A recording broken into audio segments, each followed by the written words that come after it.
The Lord be with you. I'm Deacon Keith Fournier, and our first reading is taken from the book of Genesis. But Yahweh God called to the man. "Where are you?" he asked. "I heard the sound of you in the garden," he replied. "I was afraid because I was naked, so I hid." "Who told you that you were naked?" he asked. "Have you been eating from the tree I forbade you to eat?"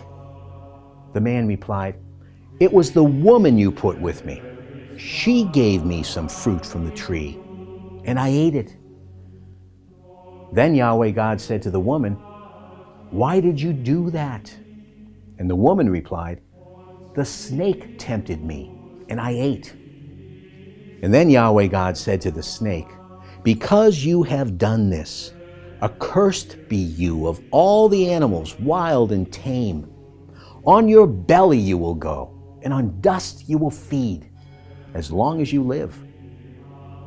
I shall put enmity between you and the woman, and between your offspring and hers. It will bruise your head, and you will strike its heel."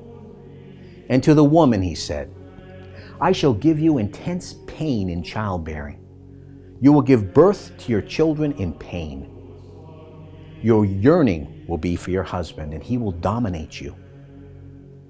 To the man he said, "Because you listened to the voice of your wife and ate from the tree of which I had forbidden you to eat, accursed be the soil because of you. Painfully will you get your food from it as long as you live. It will yield you brambles and thistles as you eat the produce of the land. By the sweat of your face will you earn your food, until you return to the ground as you were taken from it. For dust you are, and to dust you shall return." The man named his wife Eve, because she was the mother of all those who live. Yahweh God made tunics of skins for the man and his wife, and clothed them.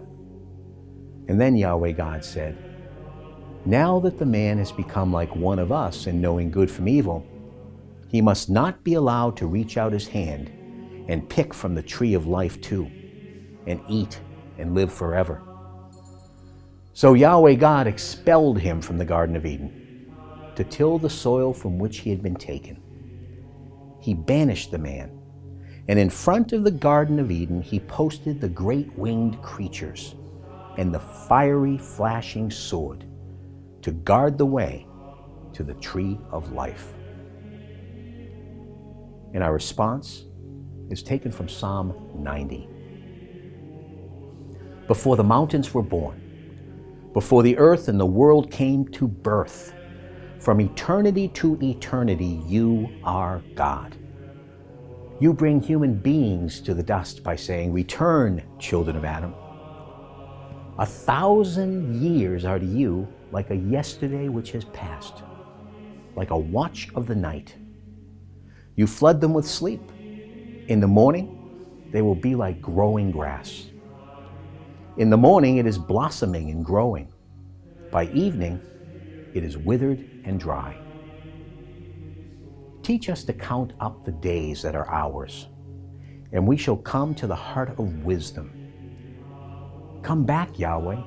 How long must we wait? Take pity on your servants. In a reading from the Holy Gospel according to St. Mark. And now once again a great crowd had gathered, and they had nothing to eat. So Jesus called his disciples to himself and said to them, "I feel sorry for all these people. They've been with me for 3 days now, and they have nothing to eat. If I send them off home hungry, they will collapse on the way, and some have come a great distance." And his disciples replied, "Where could anyone get these people enough bread to eat in a deserted place?" He asked them, "How many loaves have you?" And they said to him, 7. So then he instructed the crowd to sit down on the ground. And he took the 7 loaves, and after giving thanks, he broke them and began handing them to his disciples to distribute. And they distributed them among the crowd. They had a few small fishes as well. And over these, he said a blessing. And he ordered them to be distributed too. They ate as much as they wanted, and they collected 7 basketfuls of the scraps left over. Now, there had been about 4,000 people. He sent them away, and at once, getting into the boat with his disciples, he went to the region of Dalmanutha. The Gospel of the Lord.